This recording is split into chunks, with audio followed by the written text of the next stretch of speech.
આપણે આવી ગયા હતા ગામમાં અને શું કે હનુમાન દાદા મંદિર છે તો પછી લાગતા વાળા મંદિર પેલું હતાડી જાય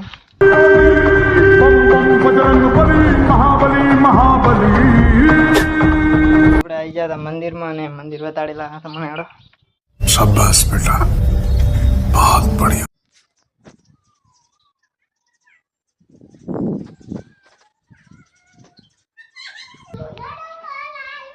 આપણે પછી લાગી લાગશે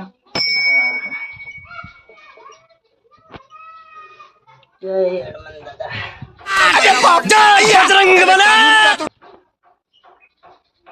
તો આપણે દુકાને કાચ પર દઈને આવી જતા દૂધની થેલ લેવા જતા અને હવે ઘરે જઈને સાબી તો પીવો शाबाश बेटा बहुत बढ़िया અને જઈને આવી જતા તો હેડો આપણે તમે બ્લોકમાં બન્યા રહો રેડી